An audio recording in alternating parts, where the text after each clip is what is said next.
دیکھیے ہر انسان محسوس کرتا ہے کہ اس کے اندر کوئی خیر کا جذبہ بھی ہے اور شر کا مادہ بھی ہے. خیر و شر کی ایک جولان گاہ ہے انسان کی شخصیت کا جو اندرونی پہلو ہے، اس کے اندر ایک خیر و شر کی کشمکش مسلسل چلتی ہے. چنانچہ جدید سائیکالوجی نے بھی، آپ کو معلوم ہے کہ جس کے بابا آدم اب فرائیڈ شمار ہوتے ہیں، انہوں نے انڈ اور لیبیڈو، یہ تو ہے حیوانی تقاضوں کے لیے. بھوک لگتی ہے، پیاس لگتی ہے، کوئی چٹخارے بھی، زبان جو چٹخارے بھی مانگتی ہے، یا یہ کہ جنسی لذت ہے، تلذذ ہے جو انسان حاصل کرنا چاہتا ہے، یا یہ کہ جیسے تمام حیوانات کو آرام کی بھی کچھ نہ کچھ ضرورت ہوتی ہے، انسان کو بھی، یہ تمام اس کے حیوانی تقاضے ہیں. لیکن اس کے ساتھ ہی وہ کہتا ہے کوئی ایگو بھی ہے انسان میں، کوئی خودی بھی ہے، کوئی انا بھی ہے. انسان نرا حیوان نہیں ہے. اگرچہ جو فلسفہ ڈارون کا ہے اس نے تو انسان کو نرا حیوان بنا دیا، وہ تو اس کے علاوہ کسی اور چیز کو کسی درجے میں بھی تسلیم اور ریکگنائز ہی نہیں کرتا. لیکن فرائیڈ کا میں کم سے کم اس درجے میں قائل ہوں کہ اس نے تو ویسے انسانی شخصیت کے 3 لیولز کو ریکگنائز کیا ہے، اور وہی 3 لیول ہے جو قرآن بیان کر رہا ہے. اگرچہ وہ جو پہلا لیول ہے اس کو تو یقیناً اس نے صحیح سمجھا ہے، لیکن دوسرے اور تیسرے لیول کو وہ صحیح طور پر آئیڈینٹیفائی نہیں کر سکا اور ایک دوسرے سے ممیز نہیں کر سکا. یعنی انڈ اور لیبیڈو یہ تو حیوانی تقاضے ہیں، جس کو قرآن کہتا ہے نفس امارہ، انسان کا وہ نفس کہ جو اسے بدی کا حکم دیتا ہے. اس لیے کہ ظاہر بات ہے پیٹ کھانے کو مانگتا ہے، اسے اس سے غرض نہیں کہ حلال ہے یا حرام ہے. چٹخارا جو ہے وہ تو اپنی تسکین چاہتا ہے، اسے اس سے بحث نہیں کہ کوئی چیز جائز ہے یا ناجائز ہے. شہوت کا جذبہ جب برانگیختہ ہوتا ہے تو اسے تو اپنی تسکین چاہیے، سیکشول گریٹیفیکیشن جسے آپ کہتے ہیں، سینشول گریٹیفیکیشن. اسے اس سے بحث نہیں کہ جائز راستہ ہے یا ناجائز راستہ ہے، لہذا وہ حد اعتدال سے تجاوز کرے گا، صحیح راستے سے ہٹے گا. یہ گویا کہ اس کی سرشت کے اندر ہے. اس لیے ان نفس لامارۃ بالسوء، یہ انڈ یا لیبیڈو ہو گیا. دوسرا لیول وہ کہتا ہے ایگو ہے، تیسرا وہ سپر ایگو کہتا ہے. اگرچہ قرآن مجید نے اس کے لیے 3 علیحدہ اصطلاحات استعمال کی، نفس، قلب اور روح. 3. سپر ایگو اصل میں روح ہے، لیکن وہ نہیں سمجھ پایا اس کو. اس کی ڈیفینیشن جو ہے سپر ایگو کی وہ بڑی مختلف ہے، لیکن یہ میرا اس وقت کا موضوع نہیں ہے. اس وقت میں صرف یہ چاہتا ہوں کہ ریکگنائز کریں کہ یہ انسان کے اندر 2 پہلو ہیں جن میں کشاکش ہے. ایمان مجھے روکے ہے تو کھینچے ہے مجھے کفر، کعبہ میرے پیچھے ہے کلیسا میرے آگے ہے. ہر انسان کو محسوس ہوتا ہے کہ ہے. اب اس میں ہر شخص یہ سمجھتا ہے کہ اگر کوئی شخص باہمت ہے، دنیا میں کوئی بڑا کام کرنا چاہتا ہے، ایک تو یہ کہ عام آدمی ہے، حیوانوں کی سطح پر بس اپنے تقاضے پورے کیے اور زندگی بسر کر دی، بتا دی، جس کو میں کہا کرتا ہوں کہ زندگی اس نے نہیں بتائی، زندگی نے اسے بتایا ہے. زندگی نے اسے گزارا ہے، اس نے زندگی نہیں گزاری. زندگی تو وہ شخص گزارتا ہے جو اپنا کوئی ہدف معین کرتا ہے، کوئی آئیڈیل، کوئی آدرش، کوئی نصب العین وہ اس کی زندگی میں ہے، جس کے لیے وہ محنت کرتا ہے، بھاگ دوڑ کرتا ہے، اس کے حصول کی کوشش کرتا ہے. اب جو شخص بھی اپنے سامنے کوئی ہدف رکھے گا، مقصد رکھے گا، آدرش رکھے گا، اسے جو کام کرنا ہے اس میں اسے یقیناً اپنے نفسانی تقاضوں کو مارنا پڑے گا، دبانا پڑے گا. ساری رات سوئیں گے اگر پاؤں پھیلا کر تو زندگی میں کہاں اونچا مقام حاصل کریں گے.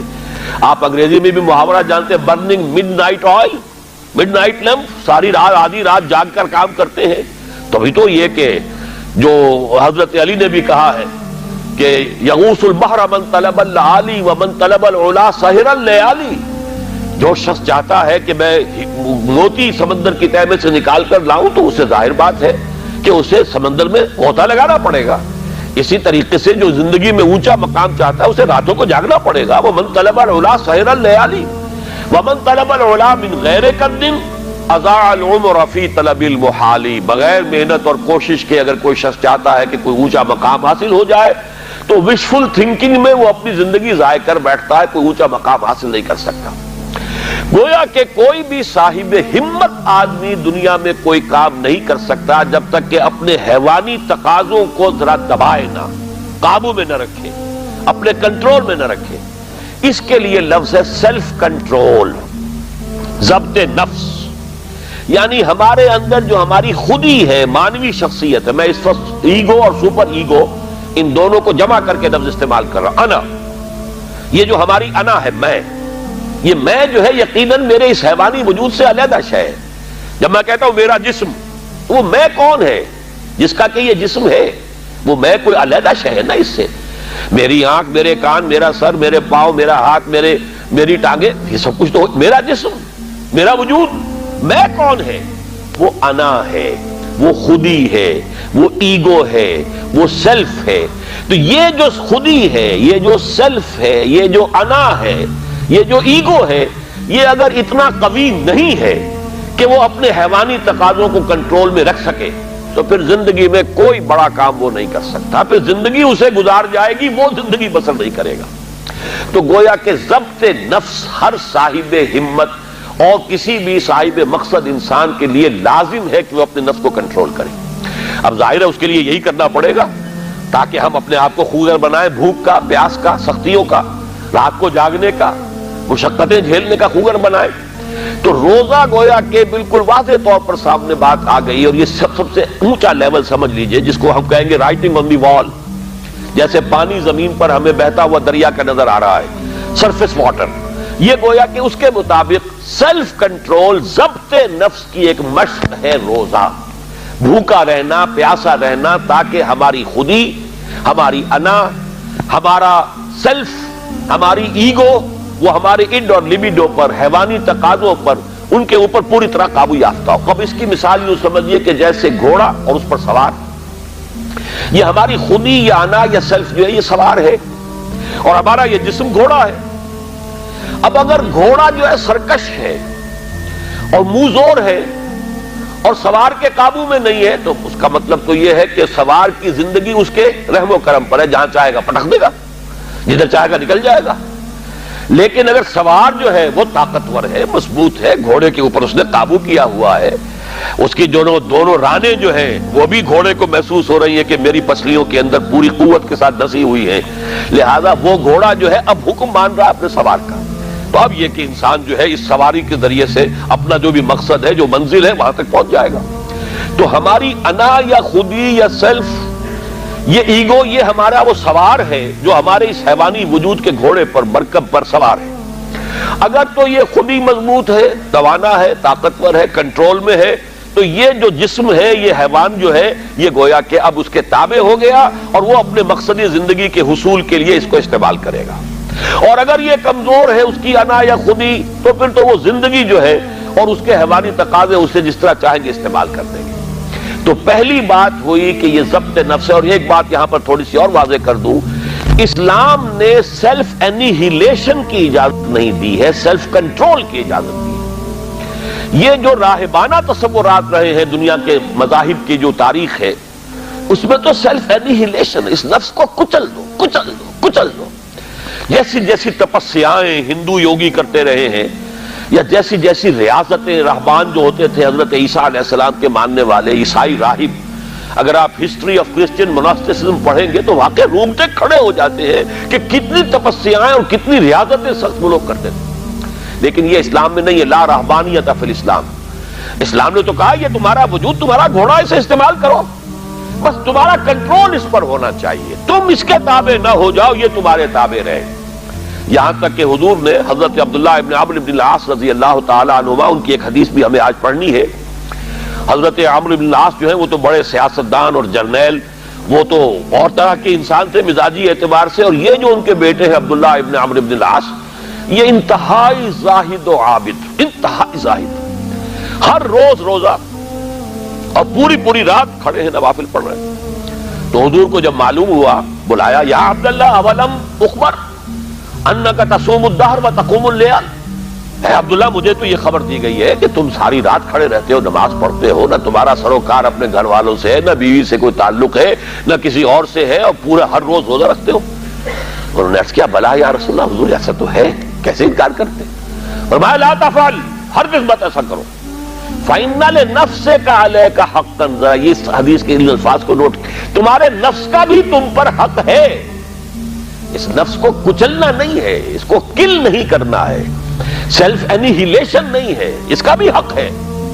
تمہارا حق ہے کہ تم اپنے نفس کو تغذیہ بھی فراہم کرو، تقویت بھی دو، اس کے تقاضے پورے کرو، اس کے لیے مناسب وقفہ آرام کا بھی رکھو، یہ نفس کے بھی حقوق ہیں۔ وَإِنَّ لِنَفْسِكَ عَلَيْكَ حَقًّا وَإِنَّ لِزَوْجِكَ عَلَيْكَ حَقًّا وَإِنَّ لِزَوْرِكَ عَلَيْكَ حَقًّا، تمہارے نفس کا بھی تم پر حق ہے، تمہاری بیوی کا تم پر حق ہے، تمہارے جو بھی آنے والے ملنے والے ہیں، وزٹرز ہیں، زیارت کرنے والے، ان کا بھی تم پر حق ہے، تو سب کا حق ادا کرنا ہے۔ تو اس نفس کا بھی حق تو ادا کرنا ہے، لیکن اسے کنٹرول میں رکھنا ہے۔ تو پہلی بات تو یہ سمجھ میں آئی کہ صوم ایز سچ، ابھی رمضان کا ہم نے کوئی تذکرہ نہیں کیا، یہ صوم جو ہے کھانا پینا کچھ عرصے کے لیے روکنا، کچھ اور اپنی خواہشات پر قدغن لگانا، یہ گویا کہ ایک ایکسرسائز کے طور پر سامنے آئی سیلف کنٹرول کے لیے۔ لیکن اس سے اگلا مرحلہ آتا ہے، اگر یہ ایکسرسائز میں نے خود معین کی ہوتی تو اس کا مسئلہ کچھ اور ہوتا، لیکن چونکہ یہ ایکسرسائز جس کا نام صوم ہے یہ اللہ نے فرض کی ہے، گویا کہ اگر میں کچھ نہیں کھا رہا ہوں تو اس لیے نہیں کھا رہا کہ اللہ کو اس کا کھانا اس وقت پسند نہیں ہے، میں اگر نہیں پی رہا ہوں تو اس لیے نہیں پی رہا کہ اللہ کی طرف سے اجازت نہیں ہے، میری منقوہ بیوی موجود ہے لیکن میں اگر اس سے اس وقت ہم بستر نہیں ہو رہا تو اس لیے نہیں ہو رہا کہ میرے رب کا حکم نہیں ہے۔ گویا کہ اب یہاں کیا معاملہ ہوا کہ خودی کو مضبوط کرو لیکن پھر اسے خدا کے سامنے جھکا دو۔ یہ جب انسان کی خودی مضبوط ہو، پہلا مرحلہ تو یہ ہے، اگر آپ کی خودی مضبوط نہیں ہے اور ایاک نعبد و ایاک نستعین، اندر سے نفس کہہ رہا ہے کہتے رہو تم ایاک نعبد و ایاک نستعین، میں تو نہیں مانتا حکم، تم جھک بھی گئے ہو رکوع میں، تمہارا جسم تو جھکا ہے، تمہاری مانوی شخصیت تو اکڑی ہوئی کھڑی ہے، وہ جھکنے کو تیار ہی نہیں۔ وہ جو کہتے ہیں مولانا روم کہ نفس ما ہم کم طرف فرعون نیست لیکن اورا ایرا نیست، میرا نفس بھی فرعون سے کوئی کم تو نہیں ہے۔ فرعون نے کہا تھا الیس لی ملک مصر، کیا مصر کی بادشاہی میری نہیں ہے؟ وہذہ الانہار تجری من تحتی، اور یہ سارا اریگیشن سسٹم میرے کنٹرول میں، جس کو چاہوں پانی دوں، جس کو چاہوں روک دوں۔ اسی طرح میرا جسم کہتا ہے، میرے اندر کا نفس کہتا ہے یہ میرا وجود ہے، اس میں میرا حکم چلے گا، میں نہیں جانتا کیا حلال کیا حرام، کون خدا کیا اس کے احکام۔ تو یہ جو نفس کہتا ہے نفس ما ہم کم طرز فرعون نیست لیکن اورا ایرا نیست، چونکہ فرعون کے پاس لاؤ لشکر بھی تھا، اس نے ڈنکے کی چوٹ بھی کہہ دیا انا ربکم الاعلی، میرے پاس لاؤ لشکر نہیں ہے، میں کہہ تو کچھ نہیں سکتا، لیکن میرا نفس اندر سے یہی کہتا ہے کہ یہ میری اقلیم ہے، یہ میری سلطنت ہے، اس پہ میری مرضی چلے گی۔ اس حوالے سے جب تک کہ انسان کی خودی جو ہے قابو یافتہ نہیں ہے اپنے وجود پر، اس وقت تک اس کا یہ کہنا ایاک نعبد و ایاک نستعین بے معنی ہے، اس کا کوئی مفہوم ہی نہیں۔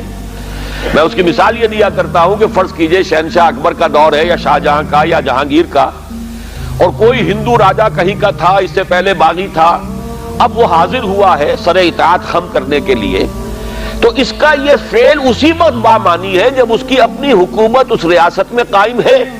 اگر معلوم ہو کہ وہ تو وہاں بغاوت ہو چکی، وہاں تو کسی اور کی حکومت ہے، اب یہ آیا ہے اطاعت قبول کرنے کے لیے، تو اس کا آنا بے معنی ہے۔ بالکل یہی ہے ہمارا، جب میرا اپنے وجود پر کنٹرول ہی نہیں تو میں کس چیز شے کو اللہ کے سامنے پیش کر رہا ہوں۔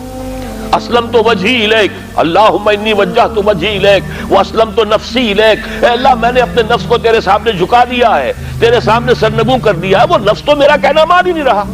تو پہلی بات تو یہ ہے کہ خود ہی اتنی طاقتور ہو کہ وہ اپنے وجود کے اوپر حکمران ہو، پھر وہ اپنی پوری شخصیت کے ساتھ اللہ کے سامنے جھکے۔ جب یہ مضبوط اور توانا خودی خدا کے سامنے اپنے آپ کو گرا دیتی ہے، بچھا دیتی ہے، اس کا نام تقویٰ ہے، اللہ کا تقویٰ۔ وہ کیفیت نفس کی جس میں ایک یوں سمجھئے وہ شخصیت جو سپلٹ نہیں ہے، جو کہ آرگینک ہول کی حیثیت سے یہ ایک شخصیت ہے، اور اس کے اندر اس کی خودی جو ہے حاکم اور حکمران ہے، وہ خودی اب اپنے آپ کو اللہ کے سامنے سرنگوں کر رہی ہے، اور اس نے اپنے آپ کو اللہ کے حوالے کر دیا ہے۔ اسلمت نفسی الیک وفوضت امری الیک واسنبت ظہری الیک۔ اے اللہ، یہ رات کی دعا ہے جب حضور سوتے ہوئے دعا، جب آپ اپنا رخ کر لیتے تھے کعبے کی طرف داہنے ہاتھ کروٹ لے کر، اللہم انی وجہت وجہی الیک واسلمت نفسی الیک وفوضت امری الیک واسنبت ظہری الیک، بڑی پیاری دعا ہے۔ لیکن یہ ساری چیزیں بامانی اس وقت ہوں گی جب آپ کی خودی اتنی طاقتور ہے کہ اپنے وجود پر حکمران ہے۔ تو گویا کہ ضبط نفس، لیکن اس سے آگے بڑھ کر ضبط نفس کے ساتھ اللہ کی اطاعت، اور اس کا تقویٰ در حقیقت یہ ہے غرض و غایت اس ریاضت